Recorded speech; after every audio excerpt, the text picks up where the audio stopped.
تو کل نوٹ کر لیجئے، میں انشاءاللہ 9 بجے آ جاؤں گا، اور آپ ان سے کہیے گا جن کے 2 پیریڈ ہوتے ہیں وہ بجائے 8:45 کے 9 بجے تک چلیں، میں 9 بجے تک آ جاؤں گا۔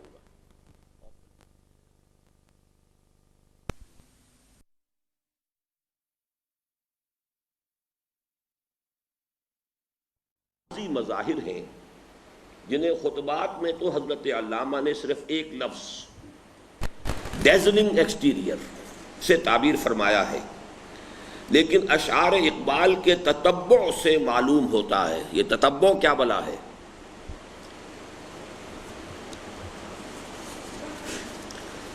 فرحان، تتبع، تدبر چلو، لیکن یہ تتبع میں اصل کیا ہے اس کے وہ کیا ہے؟ تابعین، تبع کے معنی اتباع اسی سے بنا ہے۔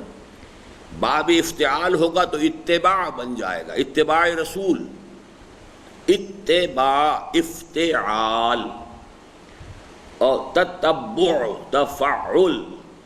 یہ تو اب آپ لوگوں کو یہ بہت زیادہ اس کی پریکٹس ہو جانی چاہیے، میں اسی لیے بار بار پوچھ رہا ہوں، اگرچہ مجھے اندازہ ہے کہ وقت خرچ ہو جاتا ہے اس میں۔ تو تتبع کا مطلب یہ کہ کسی چیز کے پیچھے لگ جانا، یعنی علامہ اقبال کے اگر اشعار کا تتبع کیا جائے، یعنی ان کا پوری طریقے سے فالو کیا جائے انہیں، تو معلوم ہوتا ہے کہ ان مظاہر خارجی کے بھی 2 رخ ہیں، جنہیں کہیں تو حضرت علامہ چہرہ روشن اندروں چنگیز سے تاریک تر۔ اب یوں سمجھیے کہ ایک کو انر کور ہوا، انر کور، یہ تو قرآن ہوا، لیکن یہ جو ایکسٹیریئر ہے اس کے بھی 2 رخ ہیں۔ یہ ایکسٹیریئر اتنا باریک نہیں ہے، اس کا ایک اندر ہے یہ،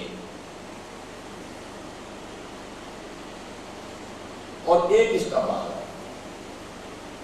تو ڈیزلنگ ایکسٹیریئر صرف یہ باہر والا حصہ ہے، یہ جو ہے یہ انتہائی چہرہ روشن اندروں چنگیز سے تاریک تر۔ یہاں اندروں سے مراد یہ انر کور نہیں ہے، انر کور تو قرآن ہے، یعنی اس تہذیب کے مظاہر کے بھی 2 پہلو ہیں۔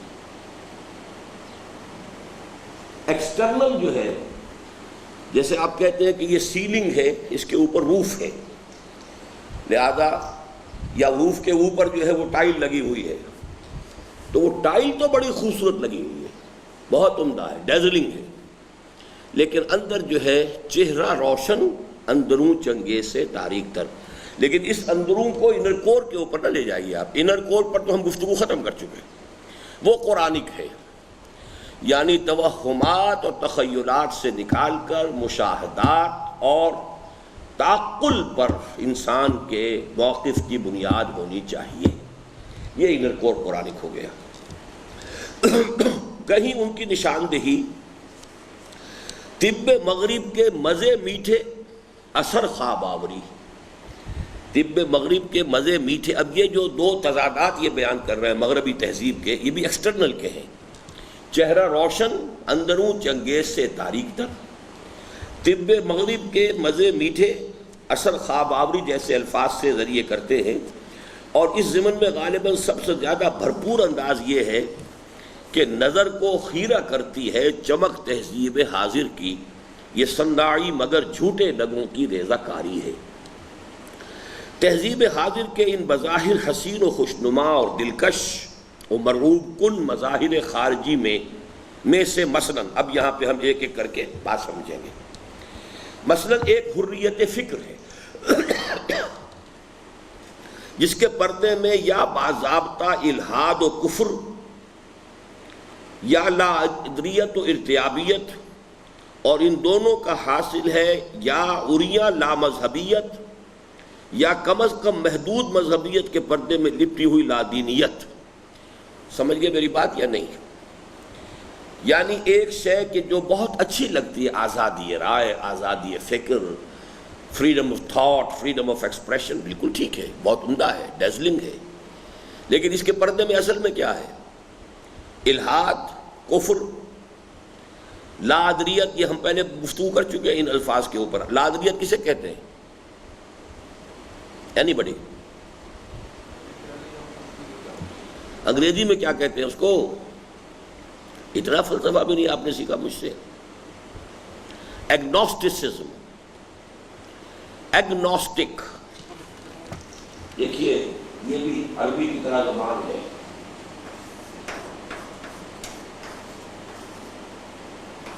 گنوسس، جس کو نوسس کہتے ہیں صرف، یہ ہے معرفت. یہ لگتا ہے اس میں تو جس طرح سنسکرت میں ٹل کے بعد اٹل، مر سے امر. امر وہ ہے جو مر ہی نہ سکے، ٹل جانے والی سے اٹل جو ٹل نہ سکے. تو ایگنوسٹسزم، جس کا کوئی ادراک نہ کیا جا سکے. تو ایگنوسٹسزم جب ایک فلسفے کا نام بن گیا تو اس کے کیا معنی ہے؟ کہ ہم کچھ نہیں جانتے، کچھ نہیں جان سکتے. حقائق کائنات ہماری پہنچ سے، رسائی سے ماوراء ہیں. It's futile to try to know them. Agnosticism. اور ارتیابیت کیا ہے؟ ارتیابیت کس سے بنا ہے؟ ریب سے. ریب سے کون سا یہ باب بنا؟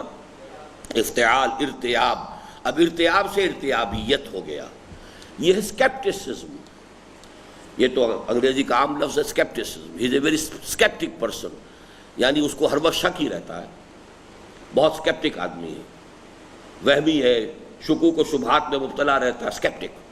تو اسکیپٹسزم یہ ہے کہ ہمیں بس شکوک ہی ہے، کچھ کوئی خاص بات نہیں ہے کہ جو یقین کی کہی جا سکے. اب علامہ اقبال دیکھیے اس کو کس طرح بیان کر رہے ہیں. اچھا، اب اس کا نتیجہ کیا نکلتا ہے؟ یا تو اریاں لا مذہبیت. اریاں لا مذہبیت سے کیا معنی ہوں گے جی؟ ایتھیزم، سرے سے انکار، کوئی خدا نہیں، کوئی ماورائی حقیقت ہے ہی نہیں، کچھ نہیں ہے. یہ اریاں مذہبیت. یا محدود مذہبیت کے پردے میں لادینیت، یعنی لادینیت، دین کا تصور ختم کر دیا جائے اور مذہب کی حیثیت سے چلیے. چلو عقیدہ وقیدہ جو رکھنا ہو رکھ لو، تم ایک کو مانو، 100 کو مانو، 10 کو مانو، but nothing doing. The political socio-economic system will have no reference to any dogma, to any religion whatsoever. تو گویا کہ یہاں لا مذہبیت نہیں ہے.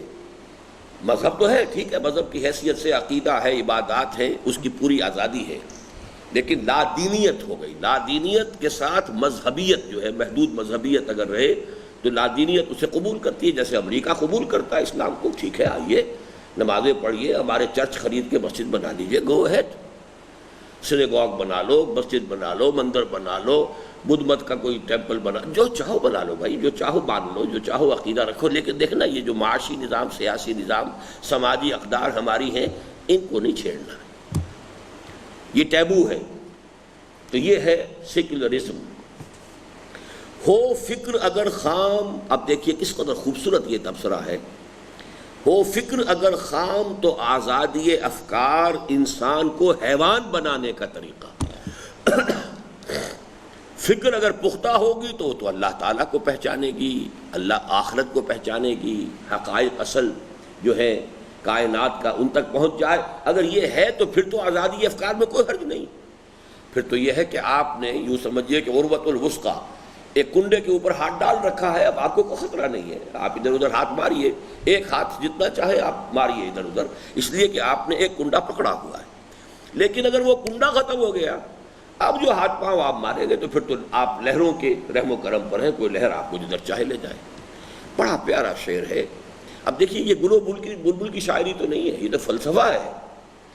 ہو فکر اگر خام تو آزادی افکار انسان کو حیوان بنانے کا طریقہ.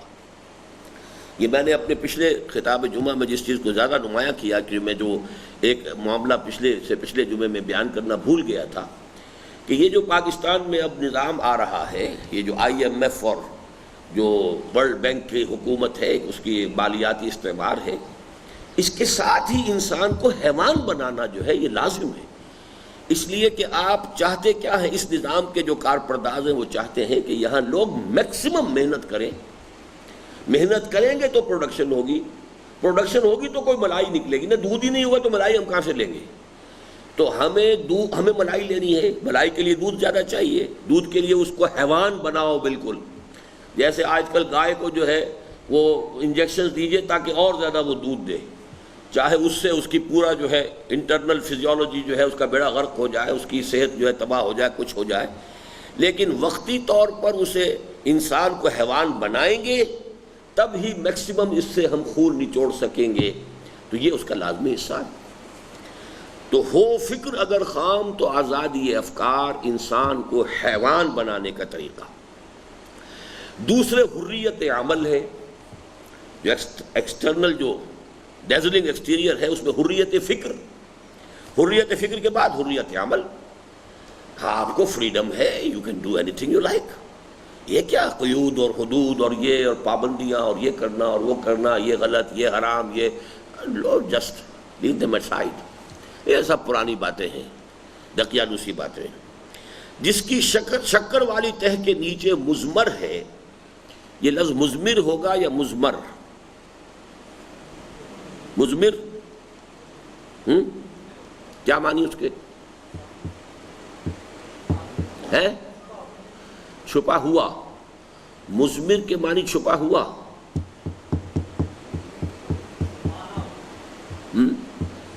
کون سا باب ہے یہ؟ باب افعال، اس سے فاعل بنے گا مزمر، ازمار کے معنی چھپانا، مزمر کے معنی ہوں گے چھپانے والا، اور اس سے مفعول بنے گا مزمر، مزمر کے معنی چھپایا ہوا، چھپایا گیا، جو چیز کے چھپائی گئی ہے وہ مزمر ہے۔ عام طور پر جو ہے اس کو تلفظ ہم کر دیتے مزمر، اردو دان، لیکن یہ کہ اب آپ تو عربی دان ہو گئے نا، تو اس لیے آپ کو صحیح تلفظ کرنا چاہیے مزمر ہے۔ دوسرے حریت عمل ہے جس کی شکر والی تہ کے نیچے مزمر ہے اباحیت اور آوارگی کا زہر۔ اباحیت کسے کہتے ہیں؟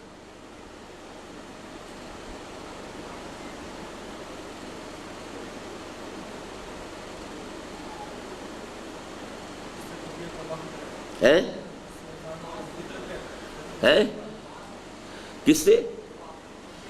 اباح کیا معنی؟ ناپسند کرنا۔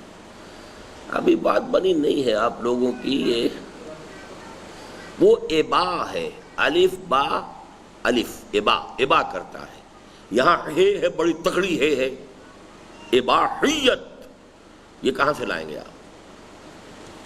یہ اسی سے بنا ہے جس سے لفظ مباح بنا ہے۔ مباح کی کیا بنا ہے؟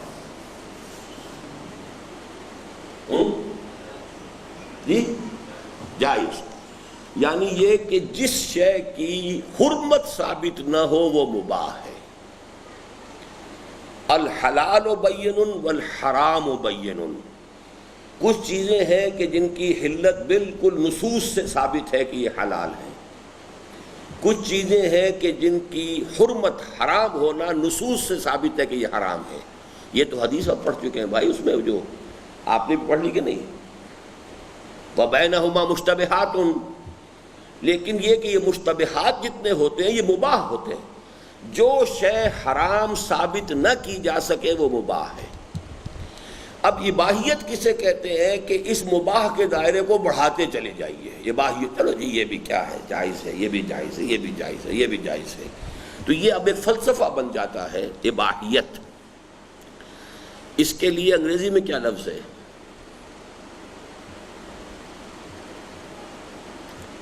ڈاکٹر عامر ہے؟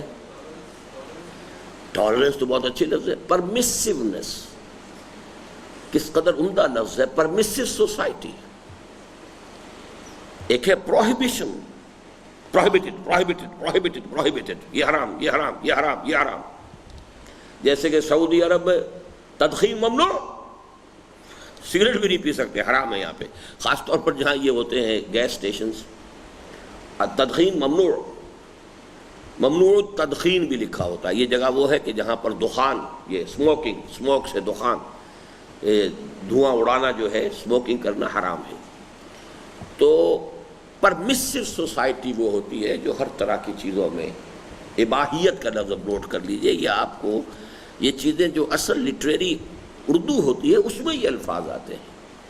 اب آپ کو ان الفاظ کی تہ میں اترنے کی صلاحیت ہو جانی چاہیے کہ یہ لفظ عربی کے کس لفظ سے بنا ہے، کہاں سے آ کے استعمال ہوا. اباحیت اور آوارگی، اب اباحیت کا جو مفہوم ہے وہ آوارگی ہو گیا. یہ اردو کا جو ہے کولوکیل لفظ آ گیا کہ حریت عمل ہے جس کی شکر والی تہ کے نیچے مضمر ہے اباحیت اور آوارگی کا زہر، جس نے اخلاق و کردار اور شرافت و انسانیت کا دیوالہ نکال کر رکھ دیا ہے. تیسرے نمبر پر ہے حریت نسواں. اب دیکھیے کتنے اچھے اچھے سلوگنز ہیں یہ: حریت فکر، حریت عمل، حریت نسواں. فیمنزم، اب اس کا ایک باقاعدہ نیا نام، نئی اصطلاح فیمنزم. فریڈم آف ویمن والی بات اب گئی تو ذرا لفظ مستقل ذرا ہو گیا، مرکب ہو گیا. فیمنسٹ جو ایکٹیو ہیں اس کے اندر، ایکٹیوسٹ ہیں فریڈم آف ویمن کے میدان میں، وہ فیمنسٹ کہلائیں گے. اور نظریہ مساوات مرد و زن، عورت اور مرد بالکل برابر، جس نے مرد کو نامرد اور زن کو نازن بنا کر رکھ دیا ہے، اور دونوں کو تماشائی اور ہرجائی بنا کر خاندان کے مقدس ادارے کی چولے ہلا کر رکھ دیا. یہ تو اچھے جملے لکھ دیے میں نے، کچھ ادبی بھی معلوم ہوتے ہیں اور بہت جامع بھی ہیں، کسی خاص ترنگ میں لکھے بھی لگتے ہیں. یعنی یہ کیا ہوا؟ مرد نامرد سے مراد وہ نامردی نہیں جو عام ہے، مطلب یہ کہ مرد کے اندر سے مردانگی کے جوہر ختم ہو گئے. اب آپ کو معلوم ہے ایک دور چلا تھا، غالباً اب تو وہ کچھ لہر ختم ہو گئی ہے، یونیسیکس ڈریس.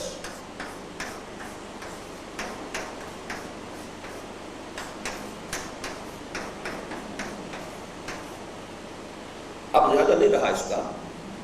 یونیسیکس، ایک ہی لباس ہوگا دونوں کا، ڈریس. تو بسا اوقات تو پتہ ہی نہیں چلتا تھا کہ یہ لڑکا ہے کہ لڑکی ہے. زیادہ غور سے گھور کر دیکھنے سے ویسے شریعت نے منع کیا ہوا ہے. اب آپ جو ہے کیسے پتہ چلائیں گے وہ لڑکا ہے کہ لڑکی ہے؟ تو یونیسیکس، مساوات مرد و زن. تو مرد کو نامرد بے ایمانہ، اسی لیے حدیث میں الفاظ آئے اس عورت کے اوپر حضور نے لعنت فرمائی ہے جو مردوں کا سا لباس اور طور طریقہ اختیار کرے، اور دونوں کو تماشائی اور ہرجائی بنا دیا. جب ظاہر بات ہے بے پردگی ہے، تماشائی ہے، ہوتا ہے تماشا شب و روز میرے آگے، ہوتا ہے شب و روز تماشا میرے آگے. اور ہرجائی، ظاہر بات ہے کہ اب وہ جو وفاداری ہوتی تھی شوہر اور بیوی کی ایک دوسرے کے ساتھ، ختم ہوئی. ہرجائی. خاندان، نتیجہ کیا نکلا؟ خاندان کا مقدس ادارہ اس کی چولے ہل گئی. نتیجہ یہ نکلا فساد کا ہے فرنگی معاشرت میں ظہور، کہ مرد سادہ ہے بیچارہ زن شناس نہیں. اور کیا یہی ہے معاشرت کا کمال؟ مرد بیکار و زن تہی آغوش. بیکار سے مراد کیا ہے؟ unemployment. This is the biggest disease. یہ جو سمجھیے کہ ایڈز ایک بیماری ہے، یہ موجودہ مغربی معاشرے کی ان امپلائمنٹ بہت بڑی بیماری ہے. اس لیے کہ سود جہاں ہوگا ان امپلائمنٹ ہوتی جائے گی. اس پر جو ہے بڑے فیکٹس اینڈ فگرز کے حوالے سے کتاب جو لکھی تھی شیخ محمود احمد نے، بڑی ہی یعنی حقائق کے حوالے سے انہوں نے ثابت کیا ہے کہ سود ہی کے ساتھ ان امپلائمنٹ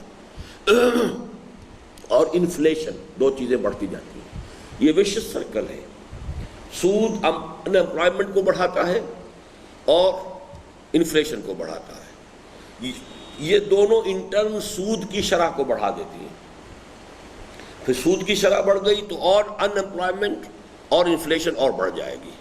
پھر یہ دونوں بڑھ کر پھر اس سود کی شرح کو اور بڑھا دیں گے. So this is a vicious circle going on in the Western society.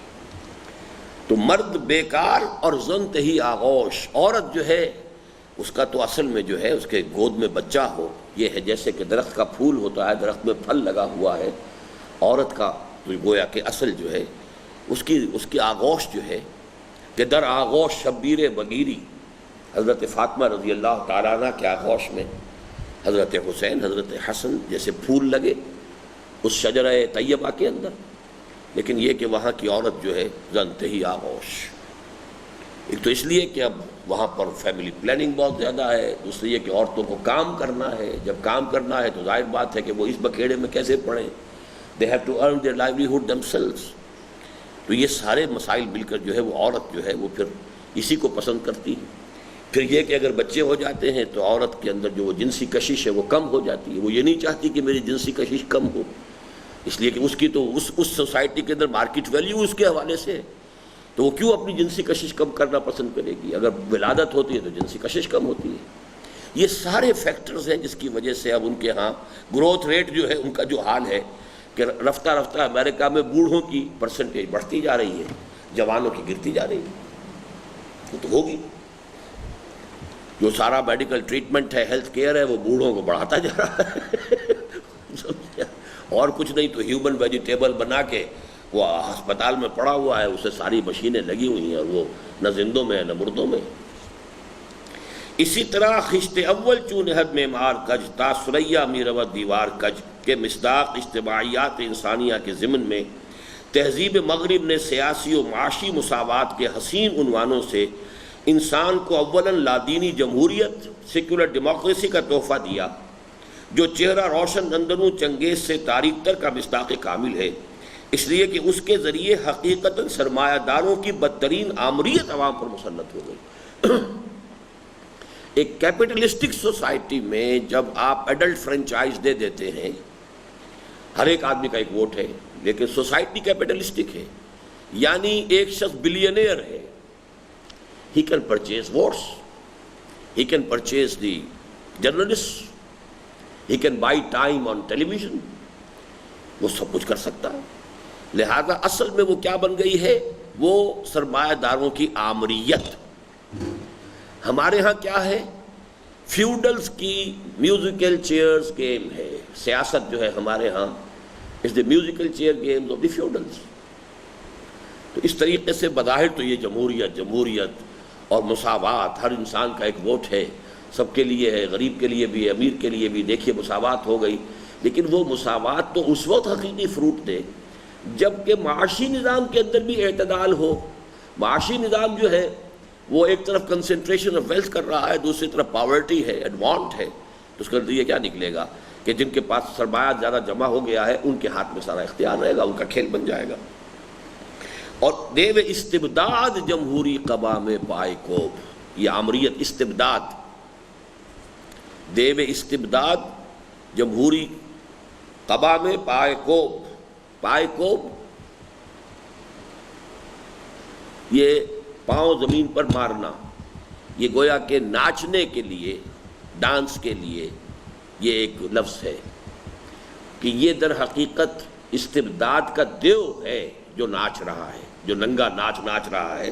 تو سمجھتا ہے یہ آزادی کی ہے نیلم پری, تو سمجھتا ہے کہ اس میں فریڈم ہے اور اس میں ایک آدمی کو ووٹ مل گیا ہے اور سب کو اختیار حاصل ہو گیا ہے, وہ بنا سکتے ہیں حکومت, بگاڑ سکتے ہیں حکومت, یہ کر سکتے ہیں, جس کو چاہیں کامیاب کر دیں, جس کو چاہیں ناکام کر دیں. تو وہی ڈیزلنگ ایکسٹیریئر ہے, حقیقت میں پیچھے کیا ہے. اور اس کے بعد اس نہلے پر دہلا بے خدا اشتراکیت کا مارا جس نے انسان سے اس کی آزادی کو کلیتاً سلب کر کے اسے ایک مشین کا پرزہ بنا کر رکھ دیا. یہ گویا کہ اس سے اگلا قدم تھا, کیونکہ یہ تقریب میری کب کی ہے, 86 کی. ابھی سوویت یونین ختم نہیں ہوئی تھی, ابھی کمیونزم مرا نہیں تھا. اس وقت کی نوٹ کر لیجیے. آگے بڑھنے سے پہلے اس مقام پر دو امور کی وضاحت مناسب ہے. ایک یہ کہ تہذیب جدید کے اس علمیے کا اصل سبب سورۃ البقرہ کے 4 رکوع کی روشنی کے میں ایک جملے میں یوں بیان کیا جا سکتا ہے کہ اس نے علم الاسماء پر تو پوری توجہ صرف کی, جو ابتدائے آفرینش ہی میں حضرت آدم کی سرشت میں ودیعت کر دیا گیا تھا. اور جس نے تاریخ انسانی کے دوران مسلسل بروز، مشکل الفاظ کو پوچھ لیا کریں، کوئی حرج نہیں ہے. بروز کے کیا معنی ہے؟ ہاں اس لیے کہ آگے لکھا ہوا نا بروز و ظہور، تو آپ نے کہا کہ یہ برازہ، برازہ کے معنی سامنے آ جانا، ظاہر ہو جانا، نمایاں ہو جانا، تو بروز. اسی لیے بروزی نبوت کا لفظ استعمال کیا تھا غلام احمد قادیانی نے کہ میری نبوت بروزی ہے. بروزی کا مطلب یہ کہ حضور ہی کی نبوت اور چمک کر میرے ذریعے سے واضح ہو گئی ہے. گویا کہ میری کوئی انڈیپینڈنٹ نہیں ہے، بلکہ محمد صلی اللہ علیہ وسلم ہی کی نبوت جو ہے میرے ذریعے سے یہ زیادہ شائننگ ہو کر سامنے آ گئی ہے. ایک اس نے لفظ استعمال کیا تھا ذلی، میری نبوت ذلی ہے. ذلی اور بروزی یہ دو الفاظ اکثر و بیشتر آپ قادیانیت اور رد قادیانیت کا اگر کوئی لٹریچر ہوگا تو اس میں دو الفاظ آپ کو ملیں گے. ذل کہتے سائے کو، کہ میری نبوت ذلی ہے، جیسے درخت کا سایہ ہوتا ہے ایسے ہی میری نبوت حضور صلی اللہ علیہ وسلم کی نبوت کا سایہ ہے. اب کہیں اس نے بالکل ننگی نبوت کا بھی دعویٰ کیا ہے، بالکل انڈیپینڈنٹ، اور حضور سے اپنے آپ کو افضل بھی قرار دیا ہے، اور ان کے عقیدت مندوں نے کہا ہے محمد پھر اتر آئے ہیں ہم میں اور پہلے سے ہے بڑھ کر اپنی شان میں. شان میں کے بجائے شان میں، وہ اس کا ضرورت شعری کے تحت انہوں نے یہ کیا. محمد پھر اتر آئے ہیں ہم میں، یعنی غلام احمد جو ہے در حقیقت محمد ہی آ گئے دوبارہ. یہ انہی کا بروز ہے اور ظہور ہے، اور پہلے سے ہے بڑھ کر اپنی شان میں. خیر معاذ اللہ. تو یہ اصل میں جو ساری سائنس اور ایکوائرڈ نالج ہے وہ کیا ہے؟ علم الاسماء کا بروز اور ظہور ہے. میں اس کے لیے پہلے کیا مثال دیتا رہا ہوں؟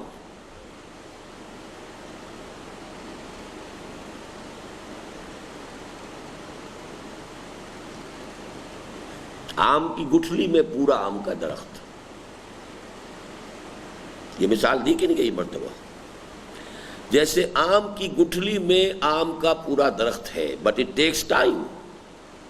نکلتا تو وہیں سے ہے، باہر سے اس میں کیا گیا ہے؟ پانی گیا ہے، پانی کے ساتھ کچھ منرلز چلے گئے ہیں، لیکن جو شے اصل ہے آم کا درخت جو ہے وہ تو پوٹینشلی آم کی گٹھلی میں موجود ہے. وہ زمین میں آپ گاڑتے ہیں، گٹھلی پھٹتی ہے، دو پتے نمودار ہوتے ہیں، اور اس کے جو دو حصے ہیں اس گٹھلی کے وہ اندر کے، وہ اس کی فوڈ ہے، انیشل فوڈ جو اللہ نے پہلے اسٹور کر کے رکھا ہوا ہے. اتنی دیر میں وہ اپنی جڑیں بھی زمین میں اتار کے ادھر سے وہ جو غذا لینی شروع کر دیتی ہیں، اور پھر وہ درخت بنتا ہے. تو جیسے آم کی گٹھلی میں آم کا پورا درخت بنہا ہے یا مضمر ہے، اسی طریقے سے علم الاسماء جو حضرت آدم کو دیا گیا تھا اس میں یہ سارا سائنٹیفک اینڈ ٹیکنالوجی والا علم مضمر تھا، اور اسی کا ظہور اور بروز ہو رہا ہے. وہ دو آم کی گٹھلی سے پہلے آم کا ایک پودا بنا تھا، نرم و نازک پودا نظر آ رہا تھا، پھر وہی اور بڑھا ہے تو ذرا اور پختہ ہوا ہے، پھر وہ تناور درخت بنا ہے، پھر اس کے اوپر پھل لگا ہے. تو یہ گویا کہ اگر حضرت آدم آج سے 10,000 برس پہلے کی شخصیت ہیں تو 10,000 برس میں وہ جو پوٹینشلی حضرت آدم میں ودیعت کر دیا گیا تھا آم کی گٹھلی کی طرح کا علم، اس نے ظاہر ہو کر تناور درخت کی شکل اختیار کی. پھر پڑھیے اس پیرے کو. ایک یہ کہ تہذیب جدید کے اس علمیے کا اصل سبب سورۃ البقرہ کے 4 رکوع کی روشنی میں ایک جملے میں یوں بیان کیا جا سکتا ہے کہ اس نے علم الاسماء پر تو پوری توجہ دی، صرف کی، جو ابتدائے آفرینش ہی میں حضرت آدم کی سرشت میں ودیعت کر دیا گیا تھا، اور جس نے تاریخ انسانی کے دوران مسلسل بروز و ظہور اور صعود و ارتقاء کے ذریعے، پھر ثقیل الفاظ آگے، صعود چڑھنا ہے، سعودی، ٹھیک ہے، سعود، سأرهقه صعودا، میں اسے چڑھاؤں گا، سعاد سے سعادہ چڑھنا. اسی لیے مسعد کہلاتی ہے لفٹ. آج کل جہاں کہیں بھی آپ دیکھیں گے مسعد اٹھنے کی جگہ، اس میں ظرف مسعد یہ ہے، یہاں پر لفٹ ہے. اور ارتقاء اس کی ایولیوشن ہو رہا ہے کے ذریعے علم الاشیاء اور علم الخواص کے راستے سے سائنس اور ٹیکنالوجی کی صورت اختیار کی. لیکن اس علم وحی سے یکسر منہ موڑ لیا جسے قرآن ہدایت سے تعبیر کرتا ہے۔ اب یہ نوٹ کیجئے، سورہ بقرہ کا چوتھا رکوع اس اعتبار سے بہت اہم ہے کہ اس کے شروع میں حضرت آدم کا ذکر ہے خلافت کا، اور اس کے ساتھ ذکر ہے علم الاسماء کا۔ جب فرشتوں نے کہا کہ یہ ہم حاضر ہیں، ہمیں آپ یہ خدمت سونپ دیجئے، اور یہ انسان جو ہے یہ تو خون ریزی کرے گا، تو اللہ نے فرمایا میں نے اسے علم بھی دیا ہے، علم الاسماء، جو تمہیں نہیں دیا۔ وہ علم الاسماء جو ہے وہ ظہور کرتا ہوا یہاں تک پہنچ گیا۔ یہ ایکوائرڈ نالج ہے انسان کا۔ لیکن اسی چوتھے رکوع کے آخر میں یہ آیت ہے، فَإِمَّا يَأْتِيَنَّكُم مِّنِّي هُدًى فَمَن تَبِعَ هُدَايَ فَلَا خَوْفٌ عَلَيْهِمْ وَلَا هُمْ يَحْزَنُونَ۔ اب جیسے جیسے اور جب جب تمہارے پاس میری طرف سے ہدایت آئے تو جو کوئی ہدایت کی پیروی کرے گا اس کے لیے کوئی حزن نہیں ہوگا، کوئی خوف نہیں ہوگا۔ تو گویا کہ یہ العلم و علمان دو علم تھے انسان کے لیے، دو آنکھیں دے کر اللہ نے انسان کو پیدا کیا۔ ایک علم تھا کہ جو علم الاسماء کی حیثیت سے ایک بیسک فیکلٹی کی حیثیت سے انسان میں ودیت کر دیا گیا، ان السمع والبصر والفؤاد، اس کے ذریعے سے وہ علم الاسماء جو ہے ایک بڑے تناور درخت کی طرح بنتا چلا گیا۔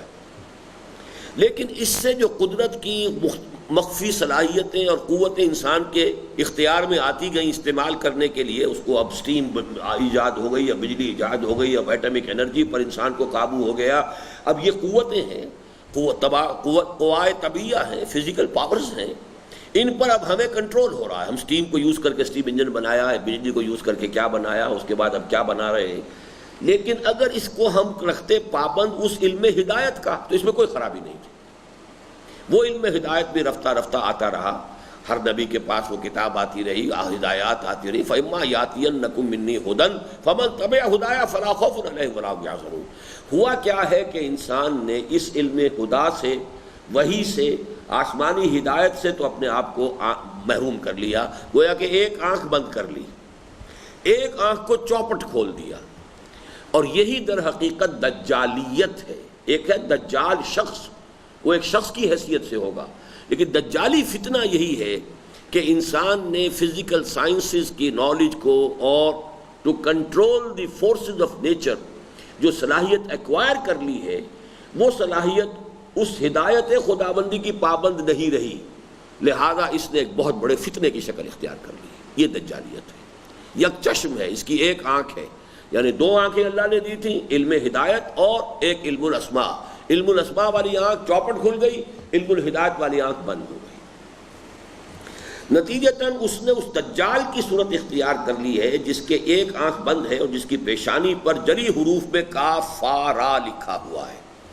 یہ حدیث میں آتا ہے کہ اس کی پیشانی پر کاف فا را کفر لکھا ہوا ہوگا، لیکن ساتھ ہی یہ کہ اسے کوئی صاحب بصیرت ہی پڑھ سکے گا۔ تو اب یہ کہ ایک شخص معین وہ علیحدہ بات ہے، اس کو اس وقت سے گڑبڑ نہ کیجئے، لیکن اس تہذیب کے اوپر تو لکھا ہوا ہے کہ یہ تہذیب جو ہے الحاد پر، مادیت کے اوپر مبنی ہے، اس میں کسی خدا ودا، چلو مانتے ہو تو مان لو بابا، لیکن یہ کہ اس کا کوئی سروکار ہماری زندگی سے نہیں ہوگا، کوئی آسمانی ہدایت۔ تو گویا کہ یہ اس کی چھاپ ہے، اس کا جو شعار ہے، اس کا جو سب سے بڑا سمبل ہے وہ یہی ہے۔ چنانچہ اب یہ یک چشم عفریت نوع انسانی ہی نہیں، ہر قسم کی حیات عرضی کی کلی تباہی پر تلا کھڑا ہے۔ اس جملے کے اندر کیا چیز مضمر ہے بتائیے آپ، خاص طور پر جدید لوگ، تعلیم یافتہ لوگ۔ آج سب سے زیادہ جس کی دہائی دی جا رہی ہے وہ انوائرمنٹ کی ہے، پولیوشن کی ہے، کہ انسان کی اس ٹیکنالوجی نے جو اس زمین کے اوپر کی انوائرمنٹ کو چینج کر دیا ہے، جس طریقے سے کہ اس کو محروم کیا ہے اس کے جنگلات سے، جس تیزی کے ساتھ محروم کیا ہے جنگلات سے، اس سے یہ سارے موسم بدل رہے ہیں، اس سے پھر حیوانات کی زندگی متاثر ہو رہی ہے، پولیوشن ہو رہی ہے، سمندر کے اندر زندگی اجیرن ہو رہی ہے۔ گویا کہ یہ ساری ٹیکنالوجی وغیرہ بڑھ کر کیا کر رہی ہے، نہ صرف یہ کہ ایک طرف تو اندیشہ ہے، کسی بھی وقت، ابھی تو تھوڑے دیر کے لیے ذرا بات ٹل گئی ہے، ڈیٹینٹے ہو گیا اور رشیا وہ ایک سپر پاور کی حیثیت سے نہیں رہا، لیکن یہ کہ کسی بھی وقت by any accident even atomic war چھڑ سکتی ہے، اب بھی چھڑ سکتی ہے۔ جن کے پاس ایٹمک اسلحہ اب بھی رکھے ہوئے ہیں وہ تو رکھے ہوئے ہیں، یہ کوئی بھی ان میں سے جو ہے ذرا بفر جائے کسی وقت، کسی کا دماغ خراب ہو جائے، وہ نارتھ کوریا ہو یا کوئی اور ہو یا چائنا ہو یا یہ جو ہماری آزاد ہوئی ہے ریاستیں، مسلم ریاستیں، ان میں سے کسی کا جو ہے کوئی زیادہ ایڈونچرس قسم کا آدمی آ جائے، تنگ آمد بجنگ آمد، تو اگر وہ وار شروع ہو گئی تو ختم ہو جائے گی، انسانی زندگی تو ختم ہو جائے گی، سوائے چینی کہتے ہیں کہ ہم بچ جائیں گے، اس لیے کہ ہم تو بلوں میں گھس جائیں گے، ہماری تعداد اتنی ہے، ہم نے بڑے بڑے شہر بنائے ہی نہیں ہیں، اور ہم جو ہے کتنے ہی مار دو ہمارے پھر بھی ہم بچیں گے۔ لیکن یہ کہ ہم جو تہذیب تمدن، اور نہ صرف یہ کہ پوری نوع انسانی بلکہ ہر قسم کی حیات عرضی کے لیے یہ بڑا ایک ڈیلیکیٹ بیلنس ہے، بایولوجیکل بیلنس ہے کہ جو قائم ہے، اور اس کو جس طریقے سے انسان ڈسٹرب کر رہا ہے، جو پولیوشن ہو رہی ہے، اور جو اب ہمارے یہاں بھی زرداری صاحب خوب پیسہ کما رہے ہیں، اور وہ اسی انوائرمنٹ اور یہ اور وہ، جہاں کسی کارخانے کے بارے میں نوٹس گیا اور کہا کہ صاحب یہ آپ کا جو کارخانے کا جو ویسٹ جا رہا ہے اس سے یہ خراب ہو رہا ہے، اب اس سے جتنے چاہیں پیسے آپ بٹور لیں، کوئی تھوڑی بہت اس سے کروا دی بہتری، باقی یہ ہے کہ پیسے کماؤ۔ یہ دندا ہمارے ہاں ہر اچھی چیز اور برے معنی میں استعمال ہو جاتی ہے، لیکن یہ کہ بہت کنسرن ہے اس وقت دنیا میں کہ یہ جو کچھ ہو رہا ہے اس سے تو یہ کہ اس دنیا کے اوپر سے حیات کا یہ پورا سلسلہ ہی شاید ختم ہو جائے۔ ایک بات تو یہ ہوئی، دوسرے یہ کہ عالم اسلام میں اس تہذیب کے ضمن میں یہ متوازن نقطہ نظر میری محدود معلومات کی حد تک سوائے علامہ اقبال مرحوم کے اور کسی کے یہاں نظر نہیں آتا۔ یعنی کون سا متوازن نقطہ نظر؟ کہ اس تہذیب کا انر کور خالص قرآنی ہے، البتہ اس کا جو ایکسٹرنل جو مظاہر ہیں ان کے دو حصے ہیں، لحاف جو ہے اس کے اوپر چڑھا ہوا، لحاف کی بھی ایک ابری بھی ہے اور ایک اس کے اوپر کا کور بھی ہے، اور ایک اس کی کیا اس کو استر کہتے ہیں۔ تو وہ ابری تو بڑی خوبصورت چھینٹ کی بنی ہوئی ہے، بہت عمدہ ہے، یا شنیل کی ہے، بہت چمکدار ہے، لیکن اندر جو ہے اس کے یعنی حریت فکر، حریت عمل، آزادی نسواں اور مساوات مرد و زن، پھر جمہوریت، اور یہ تمام چیزیں جو ہیں یہ بہت خوبصورت نعرے ہیں، لیکن ان کے پردے میں اصل میں کیا ہے؟ اس حوالے سے ان دو چیزوں کو علیحدہ علیحدہ کر کے اور پھر ان کو ڈسٹنگوش کرنا کہ یہ انر کور اس قرآنک، یہ خرابی جو ہے در حقیقت وہ ایکسٹرنل جو اس کا ڈیزلنگ ایکسٹیریئر ہے اس میں ہے۔ اس میں بھی جو اصل پرنسپلز ہیں وہ صحیح ہیں، لیکن یہ کہ وہ حد اعتدال سے تجاوز کر کے خراب ہو گئے۔ آزادی فکر ہونی چاہیے but with in the limits, اسی طریقے سے آزادی عمل ہونی چاہیے لیکن ود ان سرٹن لمٹس۔ ایک شخص کہے صاحب میں تو مادرزاد برہنہ نکلنا چاہتا ہوں سڑک پر، آپ کو کیا، آپ اپنی آنکھیں بند کر لیں، جو آپ نہیں دیکھنا چاہتے مت دیکھیں، لیکن یہ کہ آپ کو کوئی لمٹس اس کے اوپر رکھنی پڑتی ہیں۔ اب وہ لمٹس کیا ہوں؟ وہ لمٹس ہے کہ جو شریعت پرسکرائب کرتی ہے، بس باقی اس کے اندر آزاد ہیں، ود ان دو دیٹ سرکل آپ آزاد ہیں۔ لیکن اگر آپ وہ بالکل مادر پدر آزاد ہو جائے تو پھر ظاہر بات ہے کہ جو کچھ ہوگا وہ آج مغربی تہذیب میں ہو رہا ہے۔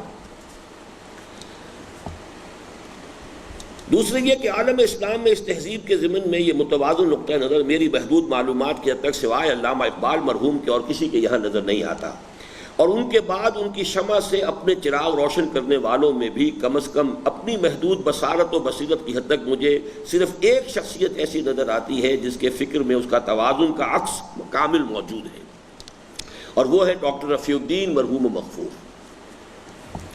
یعنی علامہ اقبال پر کتابیں تو بہت سارے لکھی ہیں، بہت کتابیں لکھی گئی ہیں، اقبال اکیڈمی ہے اور اقبال ریویو ہے اور مسلسل چھپ رہا ہے، لیکن میرے نزدیک علامہ اقبال کے فکر کا یہ توازن اگر ریفلیکٹ ہوا ہے ان کے بعد تو صرف ایک شخصیت کی کتابوں اور تصانیف میں ہے، اور وہ ڈاکٹر رفیع الدین مرحوم مغفور ہے، جن کی وہ کتاب قرآن اور علم جدید، آئیڈیالوجی آف دی فیوچر، حکمت اقبال وغیرہ وغیرہ۔ ورنہ اکثر و بیشتر افراد و اشخاص کی حد تک بھی یا حیرانی و سرگردانی نظر آتی ہے، یا انتہا پسندی اور یک رخا پن، یا حیرانی اور سرگردانی، یعنی کچھ لوگ تو اس کے ایکسٹرنل جو ایکسٹیریئر ہے ڈیزلنگ اس میں مبہوت ہو کر رہ گئے، ڈیزڈ، ڈیزلنگ ہے and they have been dazed۔ لیکن دوسری طرف کچھ لوگ ہیں کہ یک رخا پن ٹوٹل اس کو ریجیکٹ کرتے ہیں، کچھ اس کے اندر حقیقت ہے ہی نہیں، سو ٹو ریجیکشن۔ وہی کہ جو ہمارے ہاں یا پھر ایک طرف سر سید احمد خان تھے ابتدا میں، دوسری طرف ہمارے علماء دیوبند یا عام ہمارے اور دوسرے جو علماء ہیں، تو یہ یک رخا پن۔ اور بحیثیت مجموعی بھی ملت کے دو اہم طبقات نے متضاد طرز عمل اختیار کیا، چنانچہ ایک طرف علماء کرام کی اکثریت نے اس تہذیب کو بالکل یا رد کر دیا، نتیجتاً اس کے اس انر کور سے بھی محرومی اختیار کر لی جو اصلاً خالص قرآنی اور اسلامی تھا، اور وہ صرف آسمانی ہدایت کے امین بن کر قال اللہ قال الرسول کے حصار میں محصور ہو کر رہ گئے۔ اور دوسری جانب قوم کی عظیم اکثریت نے تہذیب مغرب کو من و عن قبول کر لیا، نتیجتاً اس کے انر کور کے ساتھ ساتھ اس کے جھوٹے نگوں کی ریزہ کاری سے پیدا شدہ صناعی کو بھی ایک شکست خوردہ اور مرعوب ذہنیت کے ساتھ جوں کا توں قبول کر لیا۔ نتیجہ وہ نکلا جسے کسی صاحب درد نے یوں بیان کیا ہے کہ میں نے دیکھا ہے کہ فیشن میں الجھ کر اکثر تم نے اسلاف کی عزت کے کفن بیچ دیے، نئی تہذیب کی بے روح بہاروں کے عوض اپنی تہذیب کے شاداب چمن بیچ دیے۔ اور اس ضمن میں بھی اللہ تعالیٰ رحمت نازل فرمائے اپنے اس بندہ قلندر پر جس نے کمال انصاف کا ثبوت دیا جب ملت کے ان دو اہم طبقات کے تضاد عمل کو یوں واضح کیا۔ بڑا سادہ یہ دو اشعار ہیں، لیکن واقعہ یہ ہے کہ سادگی و پرکاری جس کو کہا جاتا ہے اس کی بڑی اعلیٰ مثال۔ کہا اقبال نے شیخ حرم سے، تہے محراب مسجد سو گیا کون؟ یعنی ہمارے جدید تعلیم یافتہ لوگ جو ہیں وہ مولویوں کو کوستے ہیں، یہ تو کنویں کے میڈک بن کر رہ گئے، اور یہ تو صرف جو ہے مسجد کے ملا بن گئے، انہیں سوائے وضو کے مسائل کے اور ان چیزوں کے کچھ اور کسی چیز سے سروکار نہیں۔ ٹھیک ہے، اور غلط بات تو نہیں ہے ان کی، صحیح ہے، لیکن جواب جو ہے اب دیکھیے کس قدر خوبصورت ہے یہ جواب ملا نے نہیں دیا ہے، شیخ حرم نے نہیں دیا۔ ندا مسجد کی دیواروں سے آئی، فرنگی بتکدے میں کھو گیا کون؟ تم فرنگی بتکدے میں کھو گئے، یعنی ایک طبقہ وہاں تہے محراب مسجد سو گیا کون؟ وہ سو گئے، انہوں نے جدید علوم جدید فکر اس سے اپنے آپ کو محروم کیا، بس وہ محراب کے نیچے انہوں نے وہ پناہ لے لی۔ تو کہا اقبال نے شیخ حرم سے، تہے محراب مسجد سو گیا کون؟ ندا مسجد کے دیواروں سے آئی، فرنگی بتکدے میں کھو گیا کون؟ جواب دیا پورا پورا کہ تم نے کیا کیا، کون سا تیر مار دیا؟ تم اس فرنگی تہذیب کے جو ہے بے دام غلام بن گئے، تم نے اس کی ہر چیز کو جو ہے اسی طریقے سے قبول کر لیا ہے۔ فکر اقبال کی اس روشنی میں پاکستان کی عوامی سیاست کے بڑے اور درمیانی دھارے اور اس کی حالیہ مہیب لہر کا تجزیہ کیا جائے تو اس کے بھی دو جز سامنے آتے ہیں۔ چنانچہ اس کا بھی ایک انر کور ہے جو نہ غیر اسلامی ہے نہ غیر قرآنی، اور نہ افکار و نظریات اقبال کے منافی ہے نہ تصورات قائد اعظم کی نقیض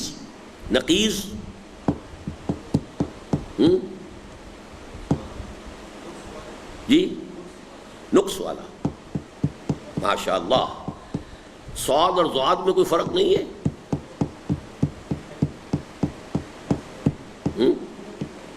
آپ تو قاری بھی ہیں، صاد اور ضاد میں تو بڑا فرق ہے، نقیض ہے جی، نقضہ ٹوٹ جانا، یہ تو بڑی بنیادی الفاظ ہیں، کیا کریں آپ کا۔ اب آپ فارغ التحصیل بھی ہونے والے ہیں، دیکھیے نقص اور نقض،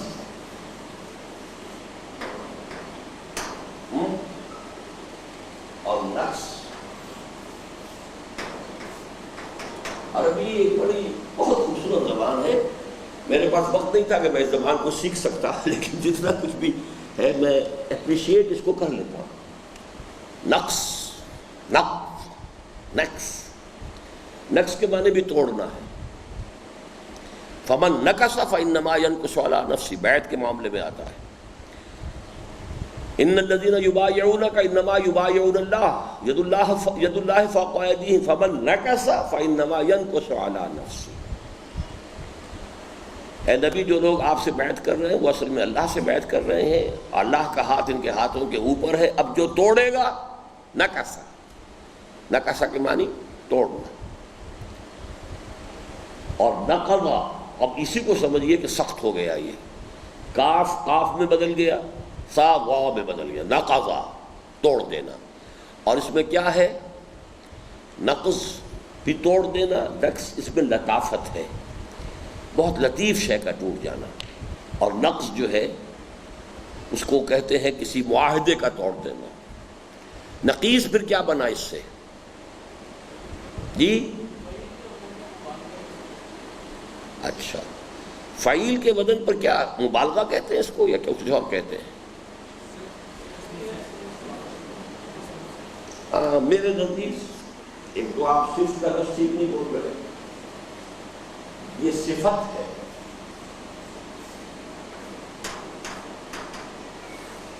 اور اس کے ساتھ نہ زیادہ صفت مشبہ،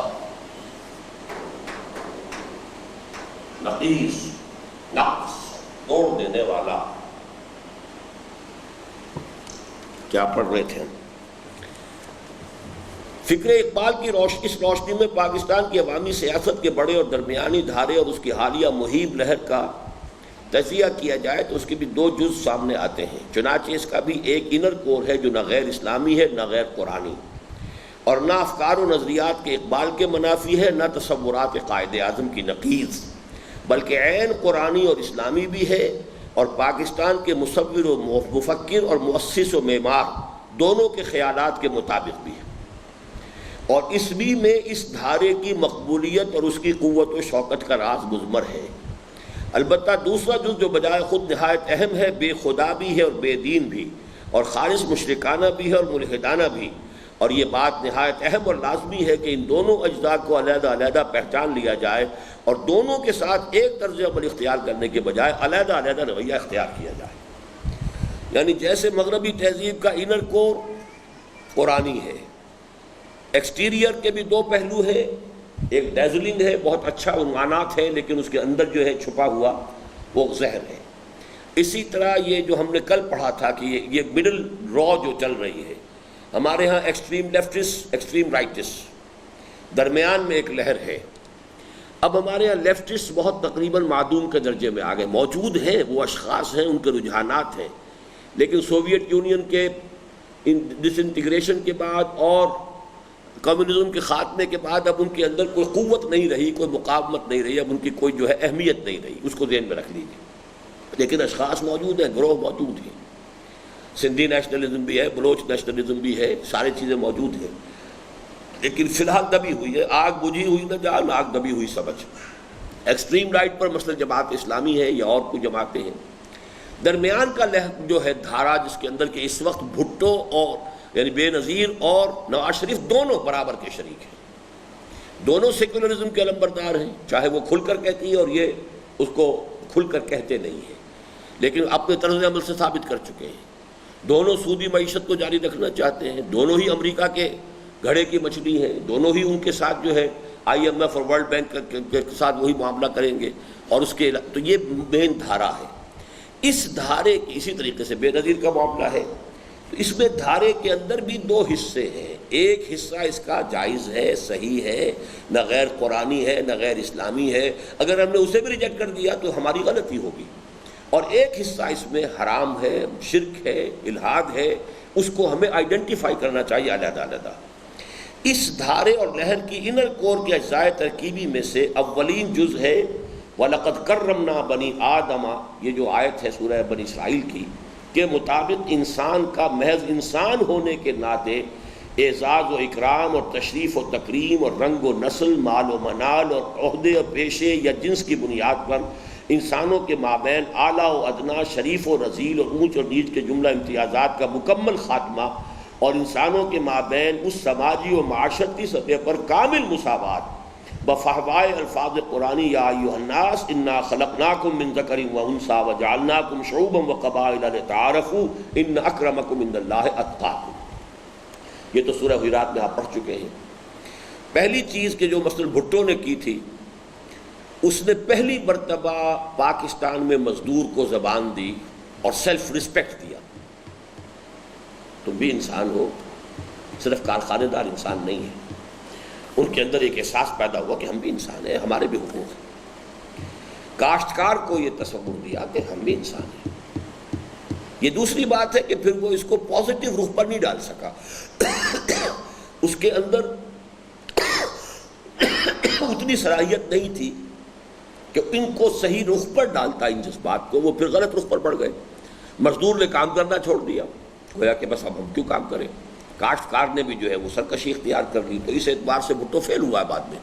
لیکن جہاں تک اس کا تعلق ہے کہ ایک سیلف رسپیکٹ، چنانچہ یہ میں نے بارہا یہ قول سنایا ہے مجھے ایک صاحب نے کہ جو دولتانہ صاحب کے بہت قریب کے آدمی تھے، دولتانہ صاحب فوت ہو چکے ہیں، انہوں نے بتایا کہ انہوں نے ایک مرتبہ جا کر اپنے ہاں اپنی جو جاگیر ہے ان کی لڈن، وہاں کے کاشتکاروں کا اجتماع کیا. اس نے کہا بھائی انہیں کی دے دیتا تو کہتے ہیں لوگوں نے بربلا کہا میاں جی دیتا تے نہ اس کو نہ تو کچھ دیتا پر وہ ساڈا نام تے لینا نا.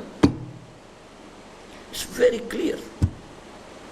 اس نے نام تو لیا ہے ہمارا کہ ہم بھی کوئی ہے، انسان ہیں، ہم حیوان نہیں ہیں، ہم جو ہے بالکل گائے بھینس کی طرح آپ کے اس مرضی کے اوپر نہیں ہے جس طرح کر لیں. تو یہ نام ساڈا نام تے لینا نا.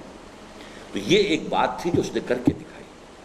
اب اس کو بھی آپ ریجیکٹ کر دیں گے، یہ تو ایک پازیٹیو سائن ہے. ہمیں سوچنا چاہیے کہ اس نے جو کچھ کیا ہے اس کا کوئی پازیٹیو حصہ بھی تھا کہ نہیں تھا. یہ دوسری بات ہے وہ اسے آگے استعمال نہیں کر سکا. سٹیم پروڈیوس کی ہے، ہارنس کر کے اسے انجن کو آگے ڈرائیو کرنے کی شکل میں نہیں لا سکا، لیکن سٹیم پروڈیوس کی اس شخص نے. ورنہ ہمارے ہاں اس سے پہلے جو تھی وہ صرف ڈرائنگ روموں کے اندر بیٹھ کے سارے معاملات طے ہو جاتے تھے. وہ صرف وڈیروں کے ڈرائنگ روموں کی سیاست ہوتی تھی، پبلک سے اس کا کوئی تعلق تھا ہی نہیں سرے سے. یہاں یہ ہوا، میں نے ایک دفعہ مثال یہ دی تھی کہ پہلے جو ہے وہ اس سیاست جو ہے ہماری اس بیچاری کی عصمت دری ہوتی تھی، لیکن ہوتی تھی سجے ہوئے ڈرائنگ رومز کے اندر. بھٹو نے اسے لا کے گلی میں کھڑا کر دیا، وہ گلی میں ریپ ہو رہی ہے، تو وہ اس سے زیادہ اور گندگی پیدا ہو گئی. لیکن یہ کہ ایک کام اس نے یہ کیا کہ سیاست کو وڈیروں کے ڈرائنگ روموں سے نکال کر عوام کی سطح پر لے آیا. دس از اے پازیٹیو اپروچ. وفاوائے کل مومن اخوت اندر دلش، حریت سرمایہ آب و گلش. مرد مومن کے بارے میں اقبال کہتے ہیں اندر دلش، اس کے دل میں یہ بات، لوہے قلب کے اوپر یہ بات منقش ہے، لکھی ہوئی ہے کہ کل مومن اخوت، تمام اہل ایمان آپس میں بھائی بھائی ہیں. حریت سرمایہ آب و گلش، اور آزادی، فریڈم، یہ اس کے آب و گل کا سرمایہ. کیا مانی؟ کھوسا صاحب کچھ تو بتائیں آپ لوگ. گل کسے کہتے ہیں؟ جاٹوں کی ایک گوت ہے نا گل ہے، جٹ. گل مٹی کو کہتے ہیں بھائی. آب و گل، پانی اور مٹی کے گارے سے انسان بنا ہے نا. تو گویا کہ یہ سرشت کے معنی میں جس گارے سے انسان کی بندہ مومن کی پیدائش ہوئی ہے اس کے اندر حریت کوٹ کوٹ کر بھری ہوئی ہے. حریت سرمایہ آب و گلش، آب و گل، آب پانی، گل مٹی. تو آب و گلش، گلش اس کا، اس کی مٹی اور اس کے پانی کے اندر جس مٹی اور پانی سے بندہ مومن کی تخلیق ہوئی ہے اس میں حریت جو ہے گویا کہ اس میں کوٹ کوٹ کر بھری ہوئی ہے. کیوں؟ جب وہ کہتا ہے کہ اللہ کے سوا کوئی حاکم نہیں، تو اب تو اس سے بڑا زیادہ آزاد تو دنیا میں کوئی ہے ہی نہیں. نہ وہ کسی شہنشاہ کو مانے گا، نہ وہ کسی چودھری کو مانے گا، اس لیے کہ لا حاکم الا اللہ، اللہ کے سوا کوئی حاکم نہیں. باقی تمام انسان جو ہے وہ بالکل برابر ہے. ناشکیب امتیازات آمدہ، امتیازات سے تو اس کا کوئی تعلق ہی نہیں، وہ نہایت بے صبرا ہو جاتا ہے. ناشکیب یعنی یہ کہ وہ امتیازات کے خلاف بغاوت کرنے پر وہ مجبور ہے. ایک ہوتا ہے برداشت کر لینا، ناشکیب اسے کہتے ہیں کہ جو برداشت نہ کر سکے. تو ناشکیب امتیازات آمدہ، بندہ مومن جو ہے وہ امتیازات کو برداشت نہیں کر سکتا. در نہاد او مساوات آمدہ، اس کی تو نہاد کے اندر جو ہے، اس کی سرشت کے اندر مساوات ہے. تمام انسان آدم و حوا کی نسل سے ہے، اور تمام انسان اللہ کی پیدا کردہ ہیں. تمام انسان پیدائشی طور پر برابر ہے. پیدائشی طور پر کوئی انسان کسی دوسرے انسان سے نہ اعلیٰ ہے نہ ادنا ہے. یہ تو سب سے بڑا، جیسا کہ میں نے بارہا بتایا ہے کہ توحید کے جو 3 کورولریز ہیں، ایک کورولری حاکمیت اللہ کی، باقی خلافت انسان کے لیے. دوسری کورولری مالک حقیقی ہر شے کا اللہ، باقی امانت ہے جس کے پاس ہے. تیسری کورولری تمام انسان پیدائشی طور پر برابر ہے. اب پیدائشی طور پر رنگ ملا ہے کسی کو، کوئی سرخ فام ہے اور کوئی سیاہ فام ہے اور کوئی زرد فام ہے، کوئی پرواہ نہیں، پیدائشی ہے، اٹس گیون ٹو ہم. اس کی نسل ہے، اٹس گیون ٹو ہم. اسی طریقے سے کوئی اور چیز اسے پیدائشی طور پر ملی ہے، ایک اور مرد ہے ایک عورت ہے، کوئی فرق نہیں پڑتا۔ شرافت انسانی اور عزت انسانی میں دونوں برابر کے شریک ہیں۔ Human dignity and honour is shared by both of them equally, absolutely equally, no difference whatsoever۔ وہ بالکل ایک مینجمنٹ کا پرابلم ہے کہ ایک عورت بیوی ہو گئی اور ایک مرد شوہر ہو گیا تو گھر کے اندر کا نظام جو ہے وہ مرد کی قوامیت پر ہے۔ جیسے کہ ایک انسان جو ہے وہ وزیر ہے یا آفیسر ہے، ایک سبارڈینیٹ ہے۔ As human beings they are equal, لیکن اس ارینجمنٹ میں، اس مینجمنٹ میں ایک اوپر ایک نیچے ہے، ایک کو حکم دینا دوسرے کو ماننا ہے۔ اسی طریقے سے شوہر اور بیوی کا معاملہ ہے۔ لیکن یہ کہا جائے کہ عورت گھٹیا ہے خلقت کے اعتبار سے، غلط بات ہے، برابر ہے۔ نا شکیب امتیازات آمدہ در نہاد او مساوات آمدہ، ان امتیازات کا کلی خاتمہ اور کامل انسانی مساوات کا بالفعل قیام رسول عربی صلی اللہ علیہ وسلم کا وہ ترہ امتیاز ہے جس کے سامنے ایچ جی ویلز جیسے دشمن اسلام اور شاتم رسول، شاتم کسے کہتے ہیں؟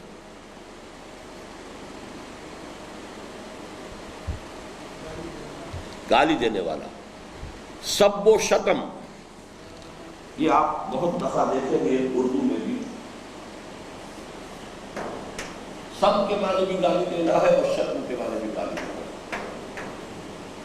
یہ سب صحابہ شیعہ کے لیے لفظ استعمال ہوتا ہے، صحابہ کو گالی دینا۔ شاتم رسول، رسول کو گالی دینے والا۔ تو ایچ جی ویلز اگرچہ دشمن اسلام اور شاتم رسول ہے، لیکن وہ بھی اپنے آپ کو سر جھکانے پر مجبور پاتا ہے۔ یہ میں نے پہلے بھی آپ کو سنایا ہے وہ کوٹیشن جو ہے اس کی، لیکن جو موجودہ ایڈیشن آیا ہے اس میں سے وہ نکال دی گئی ہے وہ پیسج۔ تو پرانے ایڈیشن یونیورسٹی کی کہیں لائبریریوں سے ملے گا، اس میں یہ موجود ہے کہ although the sermons of human fraternity, freedom and equality were said before also, we find them with Jesus of Nazareth also, but it must be accepted that it was Muhammad sallallahu alaihi wasallam who for the first time in history established a society based on these principles. This is the highest tribute. اور دینے والا کون ہے؟ وہ جو کہ حضور پر انتہائی رقیق حملے کرتا ہے، یوں سمجھیے جیسے رشدی نے حملے کیے ہیں ویسے ہی حملے ذاتی کردار پر حضور کے اس نے کیے، لیکن یہ ماننے پر مجبور ہے، کیا کریں، تاریخ کو کیسے جھٹلائے گا۔ لیکن بدقسمتی سے یہی وہ چیز ہے جو موجودہ نام نہاد مسلمان معاشرے میں ناپید ہو چکی ہے۔ اس ضمن میں علامہ اقبال نے تو صرف یہ فرمایا تھا کہ یوں تو سید بھی ہو، مرزا بھی ہو، افغان بھی ہو، تم سبھی کچھ ہو، بتاؤ تو مسلمان بھی ہو۔ میں ان کی روح سے معذرت کے ساتھ اس میں یہ اضافہ کروں گا کہ تم سبھی کچھ ہو مگر سوچو کہ انسان بھی ہو۔ مسلمان سے بھی نیچے اتریے، انسانیت سے بھی ہم جو ہے انسان ہونے کے ناطے برابر ہونا چاہیے، وہ نہیں ہے۔ اس انر کور کا دوسرا اہم جز ہے انسان کے بنیادی عمرانی حقوق یعنی سول رائٹس، اور ان کے ضمن میں کامل سیاسی و قانونی مساوات۔ اب نوٹ کیجئے اس کو، ایک ہے معاشی مساوات جو کہ کوشش کی ہے کمیونزم نے، حالانکہ وہ مساوات عثمانی میں نہیں لائی جا سکی۔ یہ ضرور ہے کہ ہم ان کا یہ کارنامہ تسلیم کرتے ہیں کہ ان کے ہاں انڈیویجول انکمز کا ریشو جو ہے وہ 1:30 سے زیادہ نہیں تھا، بس سپاہی سے لے کر عام ورکر سے لے کر چاہے صدر ہو، کمانڈر ان چیف ہو، ان کی تنخواہوں میں اس سے زیادہ فرق نہیں ہوگا۔ یہ نہیں کہ جو امریکہ میں ہے کہ ایک طرف بلینز آف ڈالرز ہیں اور دوسری طرف جو ہے گھیٹوز کے اندر انسان رہ رہا ہے۔ یہ آپ کو بہرحال انہوں نے جو بھی کر کے دکھایا تھا اس میں اس کو گیپ کو بہت کم کر دیا تھا، لیکن معاشی مساوات اسلام کا نعرہ نہیں ہے، اس میں عدل ہے، البتہ کامل قانونی اور سیاسی مساوات۔ قانونی طور پر صدر مملکت خلیفہ کو بھی عدالت میں حاضر ہونا ہوگا، سیاسی طور پر سب کے حقوق برابر ہیں، جس سے تمیز بندہ و آقا کا مکمل خاتمہ ہو جائے اور نہ کوئی قوم کسی دوسری قوم پر حکمران ہو، نہ کوئی طبقہ دوسرے طبقے پر برتری کا حامل ہو، اور نہ ہی کوئی علاقہ دوسرے علاقے پر بالادستی کا حق جتا سکے، بلکہ نوع انسانی کونی عباد اللہ اخوانہ الحدیث پر عمل پیرا ہو جائے کہ تم سب کے سب لوگ اللہ کے بندے اور آپس میں بھائی بھائی۔ اب یہ دو ڈائمنشنز ہیں، تمام انسان آپس میں بھائی بھائی اور سب خدا کے بندے۔ کونوا عباد اللہ اخوانا، تم سب کے سب اللہ کے بندے بن جاؤ اور آپس میں بھائی بھائی بن جاؤ، تمہارے درمیان مساوات جو ہے اس سٹیٹس کے اعتبار سے۔ حضور نبی کریم صلی اللہ علیہ وسلم نے اپنی ذات اقدس اور جسم اطہر کو بھی قصاص کے لیے پیش فرما کر، اور حضرت عمر نے بڑے مجمع میں احتساب پر برافروختہ نہ ہو کر بلکہ بالفعل جواب دہی فرما کر، یعنی حضور صلی اللہ علیہ وسلم نے ایک مرتبہ آپ کے انتقال سے پہلے کا واقعہ ہے کہ اگر میں نے کسی پر کوئی زیادتی کی ہو تو مجھ سے اس پر بدلہ لے سکتا ہے۔ ایک صحابی آ گئے کہ آپ نے بلا وجہ مجھے کسی یعنی لشکر کو درست کرتے ہوئے صف، تو کہیں آپ نے اپنے کوئی تیر سے یا کسی چیز سے ذرا سا ٹھوکا دیا کہ پیچھے ہو جاؤ، یا کس طریقے کی بات تھی، یا پیچھے سے آگے کو کمر پر آپ نے میرے، اور میرا کوئی قصور نہیں تھا۔ حضور نے کہا کہ اچھا ٹھیک ہے بدلہ لے لو۔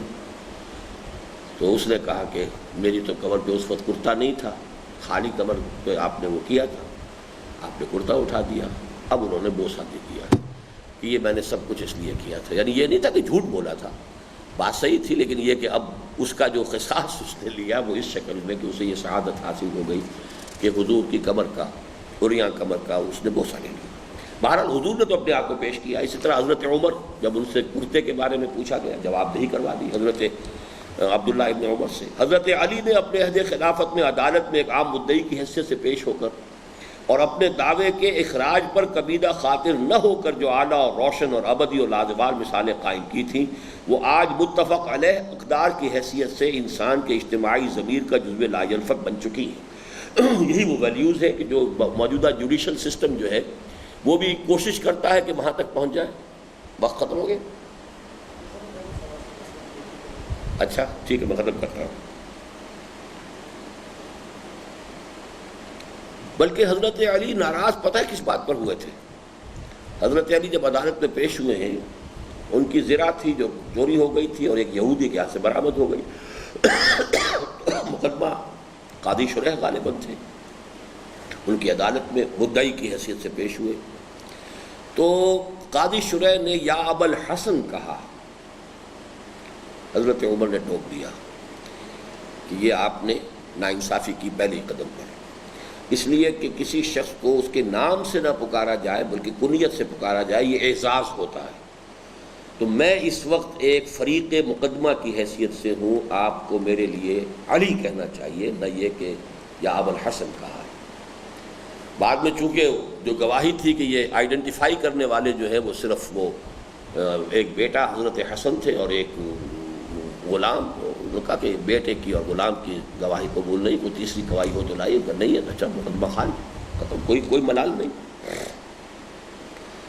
اور عہد حاضر کا انسان ان کو اچیو اور ریئلائز کرنے کے لیے علامہ اقبال کے ان پرشکوہ الفاظ کے مطابق ہاتھ پاؤں مار رہا ہے کہ ہر کجا بینی جہان رنگ و بو، زاں کہ از خاکش بروید آرزو، یا ز نور مصطفیٰ اورا بہاشت، یا ہنوز اندر تلاش مصطفیٰست۔ لیکن چونکہ وہ نور نبوت سے براہ راست استفادہ کرنے پر آمادہ نہیں، لہذا افراط و تفرید کے دھکوں کے سوا اسے کچھ حاصل نہیں ہو رہا۔ تاہم کون نہیں جانتا کہ آج ان اقدار عالیہ سے سب سے بڑھ کر محروم اور سب سے زیادہ تہی دست و تہی دامن وہ ہیں جو مسلمان کہلاتے ہیں، اور اسی کا رد عمل ہے جو ہماری سیاست کے موجودہ ابھار کی اساس بنا ہوا ہے۔ میرا تو خیال تھا کہ ہم 2 دن میں اس کو ختم کر لیں گے، ہوا نہیں ہے یہ۔ چلیے ایک لیکچر اور صحیح پر